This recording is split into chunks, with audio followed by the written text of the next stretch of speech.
and welcome to Impact 2023, our continuing conversation where we talk about all different things, all different topics. We talk about current events, we talk about race, we talk about religion, we talk about anything basically that is on the interest and the minds of you. Uh, and so we ask, as always, we ask that you type your questions in your comments into the comment section so that you can participate in the process. This is not a one-way thing. This is a conversation, a continuing conversation, as we said. And so we encourage you to please type in how you feel. Type in your opinion. If I say something you don't like, type it. If I say something you like, type it. If you have some questions or any comments or some further thoughts, feel free to type it in. And so as always, we talk a little bit and we go right into our topics.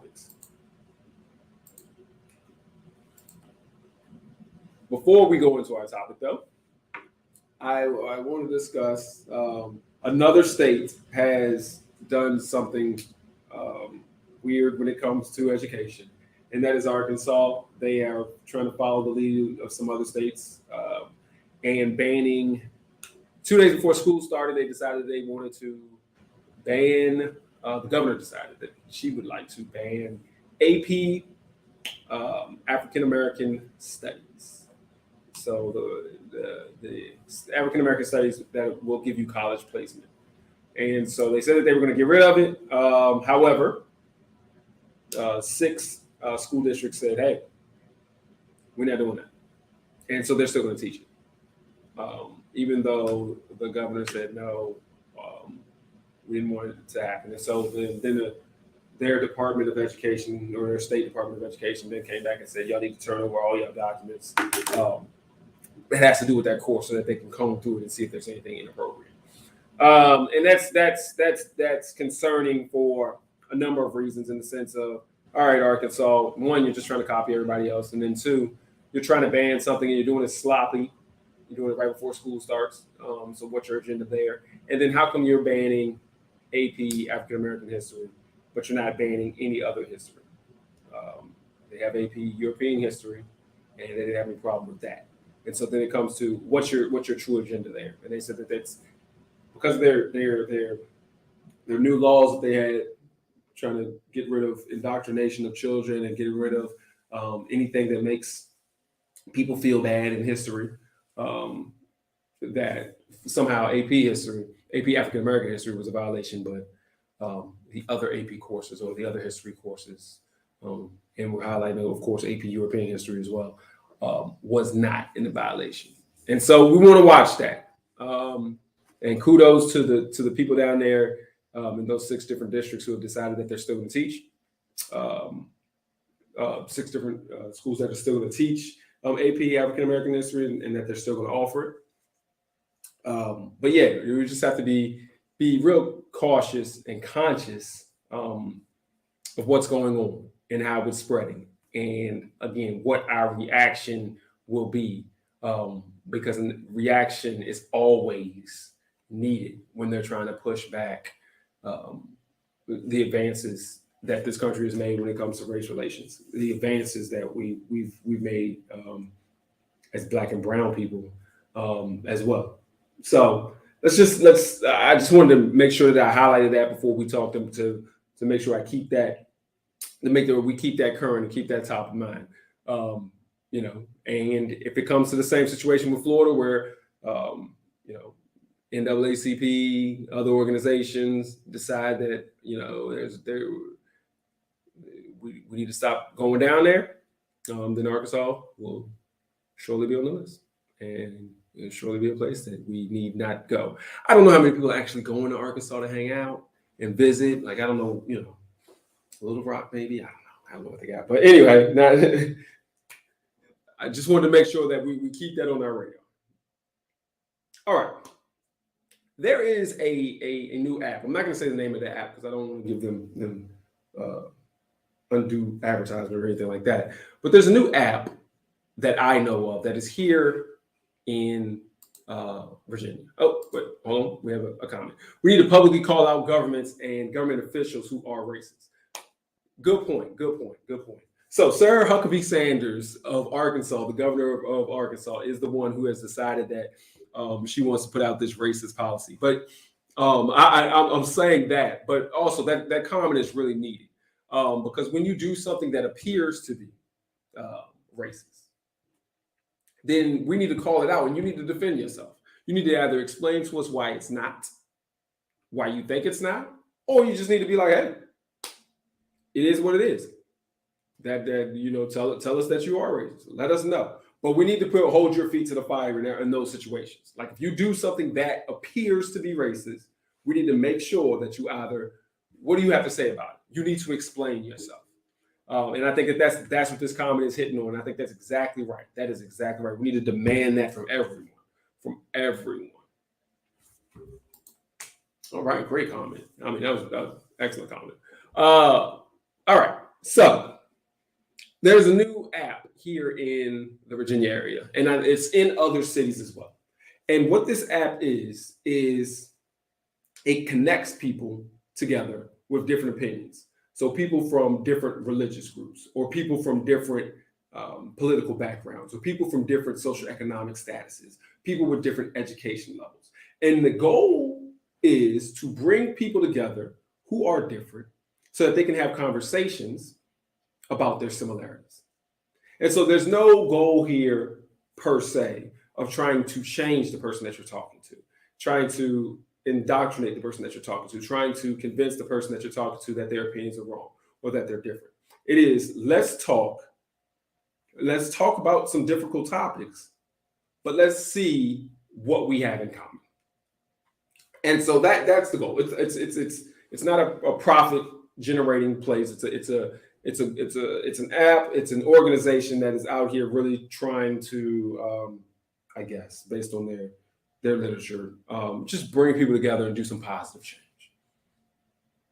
And looking at it, I will tell you personally, I have mixed emotions. On the one hand, I sit back and I say, well, that's a great idea.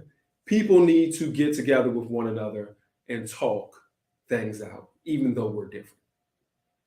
And then on the other side, I am thinking, well, what good are we doing here?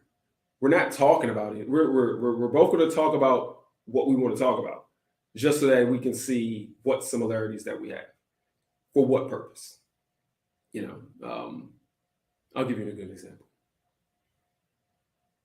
If you were somebody who doesn't like Black people, and I am Black, and we have a conversation, and we find out that we both like mustard on our hot dog, that changes nothing about the fact that you don't like Black people, and the fact that you're pretty much my enemy because you're trying to, or because you're in the way of progression for people of color. So finding out what we have in common, finding out that you love your family and you want to take care of your family, does nothing to the effect of we're not on the same side. It would be at the end of the day. At the end of the day, you have a war and you have two soldiers who are fighting the war and on the opposite sides. And you sit them together and they talk and they hash it out and they have a good old time. But they're going to go right back to fighting the war. They didn't start the war, but they're on two different sides, and that's what it's going to do. They used to do that actually back in the day, way back in the day during holidays. And so if you were looking in this across different areas, even in as recent as World War I, during the Christmas holiday, they would stop fighting, and some of the soldiers would actually get together and celebrate together, and then they go back to killing each other after the holiday was over. So finding out that you have something in common, finding out that you have some similar goals in life doesn't change, for me, doesn't change what's going on. I'm bringing this topic up because we talked about, you were here last week and you were able to see what we talked about last week, which is an outstanding. One of the discussion topics was what's going on when we're talking about people who, we'll say people who have bad religion or Christianity that doesn't really fit with the Bible. And so we were talking about what's going on with them, and some of them having their minds poisoned or disillusioned and things like that. And the solution that was brought up is that you have to really get local with folk. You have to really get local, community-wise, and talk. And so this idea of bringing people together locally, this idea of having people who are opposite or on different sides of whatever spectrum and having them come together and talk is similar to the idea of what they're saying. If you have a church who you have one particular church and they're being taught one way, and they're being taught not the love, or they mean not to love, but they're being just taught not to care about other people, then the solution is to get them at the local level and have dialogue and kind of get together. And so this is an extension of that. Even though this isn't a church situation, this is just bringing people together all across the board where it has differences and trying to bring people together. I think it's a similar situation. But if the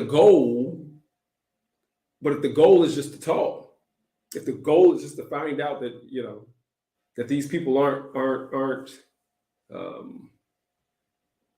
these people have similarities to you, I don't know what it's going to be. Now, I do understand that for a group of folk, you hate people until you learn about them. I always think that those people are really bad. I should not have to know someone in your group or in your category to be able to care about them. Like that is, I don't know, that's problematic for me. But for a large number of people, that's the reality.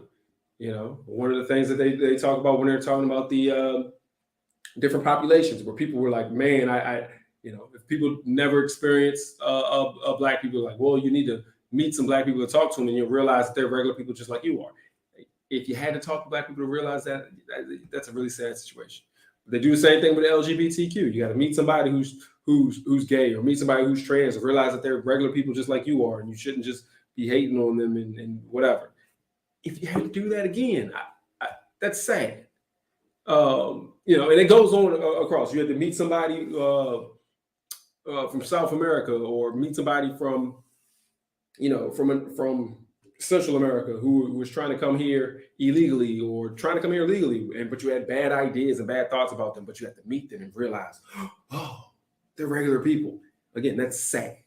But I understand that there's a large group of people who have to have that kind of interaction. You don't care about anybody who you can't touch, see, hear, and hear, unfortunately. And for those people, I guess that local conversation is needed. But I think for those people, there's a bigger problem there in the sense of, you might not be a good person, and you really need to work on that. Because even after the fact, you can't meet everybody. You can't touch everybody. You can't do everything. So for only the people that you touch and that you see and that you hear of, those are only going to be the people that you care about, then that's problematic. You should care about the people that you see and don't see inside, Yeah. But that's to the localized comment. It almost sounds like the company may just be gathering data. How many people do we have in this category or that category? Do we have enough people who don't like other races to keep control? And that is, and again, that's one of the reasons I didn't want to point out what the company's name was or anything like that. I don't really know what their agenda is. I don't really know what they're trying to do. They could be just trying to attract people. They could just be a polling company. They could be an advertising company for all we know. And they're trying to just see, all right, what kind of commercials do we need to make? It could be any of that. So that's very real. But the concept of whether or not there is any value there for the people who are involved, I think that's whether the company does, is there value in the people who are involved? Is there value when we always talk about, all right, so there's value in conversations, there's value in talking to one another.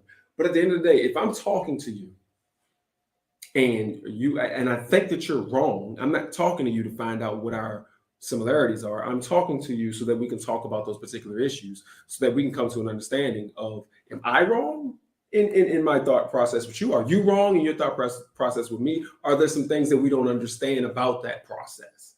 but not that we need to just come together and have some kind of general understanding.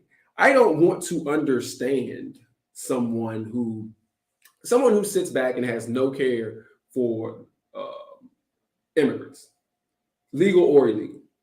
Someone who is okay with when we had the policy of separating families at the border, taking kids away from their parents. Someone who is okay with that. We don't need to have a conversation about what kind of things are similar. We need to have a conversation about why are you doing the things that you're doing, and you need to understand how that is hurting people. And so that's where the conversation is. And the conversation on your side could be, well, I need to understand security risk and why you have to do what you have to do. But we're going to have a conversation of where there needs to be some understanding. And when we leave this conversation, either I realize that maybe what I'm thinking is not correct, or maybe you're thinking that what you're doing is not correct, or you've given me the information that I need in order to continue my fight against what you're doing. But there's no kumbaya moment in the sense of you can continue to be who you are and I just want to continue to be who I am and then we're okay. Like, I don't think that that space to navigate around each other and just be happy with other people is okay. You should be able to navigate around people who you disagree with, but talking to them shouldn't change that. If you're so disgusted at somebody else that you can't be around them, then talking to them and getting to know them shouldn't change that. I don't know. That's my opinion. But the value here, where we're going back to even the conversation about being able to change people's hearts and minds when it comes to the church and some of those ideas, and they're saying it's localized. Those conversations are needed, but I don't think those conversations can be, let's just talk to see where we're similar. I think those conversations have to come with, let's accomplish something. Let's see if we can come to a better understanding, both of us, a better understanding about what is right and what is wrong. Not, let me hear your side, you hear my side, and then we go our separate ways. I think that's pointless and a waste of time. The intellectual capacity of people currently in charge, government, is very, very limited. These people have a difficult time having meaningful and thoughtful discussions. They believe what they believe, and that's it. Yeah.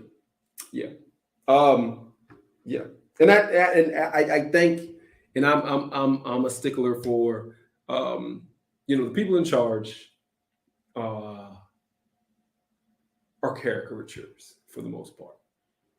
And this sounds horrible, but what they think and do, because they have power, is important. But what they think and do really doesn't matter, in the sense of what's important is the people who keep putting people in power. You only have power when people give you power. And so what I think the intellectual capacity of the people currently in charge, it is significantly diminished in certain places. When I look at Sarah Huckabee Sanders, as smart as she is, because she went to these schools and got degrees, and she used to work at the White House, as smart as she is, I think that her capacity to really be able to think things through is severely wanting. It's severely diminished. Her moral capacity is there. So she may be on a certain level intellectually bright, but because she didn't have any morals, I don't think that she can really understand the connection there. Just because you can read doesn't mean you can understand. And I think there's a lack of understanding of what's going on. However, it doesn't matter if people didn't put her in power. And so I think the conversation that we need to have is amongst regular people, regular individuals, and not to be worried as about putting caricatures in places. We need to put real people in places, and we're not always going to be right. So we need to be smart enough to not keep sending the same people into places when we know that they're not wise enough to get it done. I think the conversation and the conversions of people from being unthoughtful to thoughtful is at the individual level. It's not at the people in charge level. They're in charge, and they got in charge by being whatever kind of way that they are. So that's that's their brain, and that's where they're going to stay. And so converting them or changing them, or even having a conversation with them, is wasteful, because I do think, as the comment says, their intellectual capacity just isn't there. But I do think at the individual level, us people talking and people communicating, I think that we, for the most part, we're real people. We're not caricatures. We're not putting on a show for the world to see. So we should be able to have genuine conversations and come to understanding. Local level conversations. But and so again, what are we talking about here today? What we're talking about is a culmination of last week, which is we do need to have these conversations at a local level. Your church needs to talk to people at another church, who needs to talk to people at another church. And why? Because it seems like when we get so siloed that some of us can go down a really bad path. Because all we want to hear is what we want to hear. We can go down a real bad path. And there needs to be conversations amongst different groups to see, what are you doing? Why are you thinking that way? What are we doing? Why are we thinking that way? Are one of us off base? But not just talk to say, what do we got in common? That doesn't do anybody any good. I really don't think so. The capacity to regurgitate information does not mean a person has the capacity to think. That is absolutely what it is. My son just recently, and it's sad because that's the same problem we have at the adult level. It is plenty of people who can read. There's plenty of people who can read, but they can't comprehend. Like, they'll know what the words mean. They know what it says, but yet they can't comprehend. For some reason, for the life of me, I take it to the biblical level. For some reason, for the life of me, you read the Bible. I've met most. I mean, they can spit it out. For the life of me, those people, some of those people, sit back here and agree with policies when it comes to abusing people who are immigrants. People, and the Bible is clear as day what it says about how to treat an immigrant. Clear as day. Clear as day. Like, word for word, you can go in there. In many of the different versions that we have right now, the English versions right now, still clear. Where it's talking about treating them as our neighbor, where it says, how do you treat, depending on what version, how do you treat an illegal alien? How do you treat somebody who is not, from your area? So we're talking about people who have immigrated. It's clear as day, the story of Jesus and how his family had to run because they were in danger. So they had to leave their country or leave their area, just like people in other places are leaving their countries because they're in danger to try to come here. It's clear as day what the message says. And yet, those same people who know the Bible and can spit it out can't comprehend or refuse to comprehend that when you have policies against people today, against people who are doing the exact same things that they were, or similar things that they were when the Bible was written, or the times that are represented in the Bible, when you have policies that conflict with that, you're in the wrong. You need to get it. You're not following the word. And so people choose to do what they want to do when it comes to that comprehension. And I think that's the problem. But I think it needs to be addressed. I think it needs to be put back in people's faces. And again, it's not like I have all the answers or we have all the answers. That same conversation goes to me. So if somebody wants to sit back and have a conversation with me and say, look, what you believe or how you're practicing this particular part, or how you're living your lifestyle here isn't right. It's not consistent. Your thought process isn't consistent. Then that's the conversation we need to have. But I don't want to waste my time having a conversation with you where you're sitting back saying, what do we have in common? No, let's understand and let's all become a more a better understand how we should be doing. And so, one, I don't know what this company is because again, that was a great point that was made earlier about what this company, um, what their goals are, what they're doing. Um, but I do give them credit for the fact that they are bringing people together. But I want the understanding to be, or I would hope that people would be that coming together just to find out, you know, what we have in common isn't of value. If you have to find out that people have stuff in common with you in order just to be okay with them, to be in the same room with them, to like them, to give them the basic level of rights that they need to have, you have a bigger problem. And that should be clear. I mean, that should be really clear. Like if you have to meet people to understand that they're human beings, then you have the problem. And meeting people is not going to solve that because you can't meet enough people. You probably won't meet any Native Americans that live on a reservation. You probably won't meet any Alaskan natives. You're probably not going to meet them. And so, how are you going to care about them and their concerns if something happens? Because you didn't have a meeting, you didn't get to see them and talk to them in person. And so, how are you going to care about them? You're not going to be able to meet people in other countries who have problems and issues unless you go to those countries. And it's not enough time to hit every single country. So how are you going to care about people if something goes wrong in their lives? You're not even going to meet the people that live around the corner from you because you don't know them and you can't see them. But when they make policies or when we do things, let's say everybody, there's a group of people who go to the park or kids who go to a basketball court or a park or something like that, and we want to tear down their park. Well, I can't care about them because I never met them.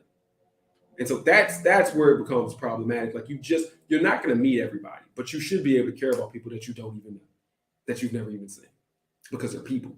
And again, if that is not where you are, if you have to meet people to care, you are the problem. And then you have a big problem. And that's a large amount of the population. Like I don't want to miss that part. That's a lot of people. The Southern Baptist Convention just dismissed 2 churches because they have female pastors. They were not willing to enter into any discussion. We have leaders today who feel what they believe is the total truth. Let's not forget those who believe that the world was round were put out of the church. Yeah. That's a good one. And that's good. And there is some controversy there because on a certain side of me, I do believe that each organization has the ability to make their rules. And when people come back and say, well, I want the rules to be different, sometimes I'm like, well, you should be able to stand firm. But sometimes people come and say, well, your rules should be different, and they have valid reasons for the rules. And so you look at the Southern Baptist Convention. On one hand, if they say, look, this is the way we're going to be, and you come in and saying, well, we're going to put some females in here as pastors, but you're violating the rules. You're supposed to ask us first. You didn't do it. Y'all got to get out. On the one hand, hey, man, you got to follow the rules. On the other hand, are those rules silly? Are they ridiculous? Are they put in place just because you want to be in control? Like, what's your reference? Why are you doing it? And so, yes, we have leaders today who are just stuck, whether they're stuck in tradition, whether they're stuck in their ways, or whether they want to be in control. We have leaders today who have some problems and need to be a little bit less, I think, I want to move a little bit more. So I definitely agree with that. I do think, again, that is controversial and a little bit controversial in the sense of we can't always have organizations where we have rules and then people come along and say, well, we want things to be different, and then we acquiesce. Because sometimes we have good reason, and rules are there for a good reason. In this situation, and in many situations, I think leaders have to really sit back and think about the good reason. Are there a good reason? Are you just sitting here saying that that's what the truth is, whatever I think? Or are you sitting back and taking an honest assessment and saying, Is there value here? Is there reason here? It goes back to the clothes debate that people had with what you should be wearing at different churches and things like that. What are you allowed to wear? There were dress codes and standards that a lot of churches had. And now some of those standards have gone away. Did they go away because we're blocking people? You're supposed to wear your Sunday best. Are we blocking people away from coming into church because of those rules? Are we helping or hurting? And so I think that's the conversation that we need to have. Are we having rules? What are the rules for? Are they helping or hurting? Is changing our clothes going to do something where it keeps us separated from God? Is it going to be a distraction? Some of that might be true. But are the rules that we have keeping people away and we need to change them a little bit? Should we have some more flexibility there? Is not having women in pastoral positions doing what? What's the problem? Are we helping or are we hurting? If there are women who are bringing people to Christ in a pastoral role and they want to take on that huge responsibility of being over a flock, should we say no just because that was the rule that we just established? Or if they're going to pastor the people anyway in an unofficial way, why not go ahead and allow them? So that conversation and those thought processes need to happen. I think leaders need to be a little bit more flexible sometimes. Some people just don't like to be wrong.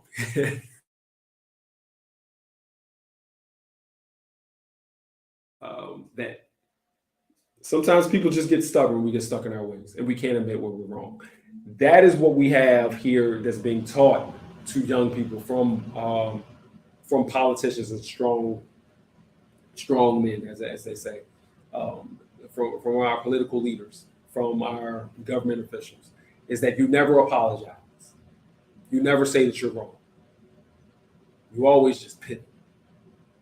And that used to be taught that you don't trust the person you can't admit when they're wrong. That admitting that you're wrong is the ability to be able to then move and pivot. But now it's being valued. And so we got to be very careful who we put in places of visibility for our young kids. Because, that is it. Some people don't like to be wrong, and now they're teaching like that's the right way. And that is the complete wrong way. All of us are wrong. All of us are wrong at some point in time. And we should be able to learn from our wrongs. It used to be a big thing in business. Like being able to, it was like failing and learning from your failure. And that was like you got to learn to fail. And that was the big thing, big push. And now it seems like, all right, just even if you are wrong, just keep going. Never apologize. Never stop. Never change. Just stay stuck in your ways, because you look weak if you apologize, or you look weak if you're wrong. People might think you're incompetent if you're wrong. I don't think that's right. And so, we that's what it is. Some people don't like to be wrong, and so they're stuck in their ways. And I think that is a problem that we get to. And maybe that's why we need to have these conversations, so that we can kind of break down the fact that, hey, it's okay to be wrong. And if you're wrong, it's better to switch it up and be right. All right. I think we were kind of all over the place a little bit on this one, but I just wanted to make sure that we understand that, and we have to talk about that local level conversations that we need to be having, because it's been a constant drumbeat that is the solution to some of this ridiculousness we have with different people having different opinions, so much different opinions in the church. And the fact that that's having so much harm on the church populations is pushing people away. It is a part of what's pushing people away. The ridiculous people who are the loudest, who are misrepresenting the church. All right. We're past our time, but thank you everyone for comments. Thank you for participating and being here. As always, we encourage people on Thursdays, 7 o'clock. Same place, YouTube and Facebook. We have Thursday weekly Bible study. It's amazing. So make sure that you etch out some time to either watch it live or watch it when you can. And on Sundays, we have worship service here, 10 o'clock. Same place, Facebook and YouTube, and live and in person if you are in the area. Please feel free to come by. All right. Thank you. Thank you everybody for participating. And as always, we'll be here next week. And have a good one.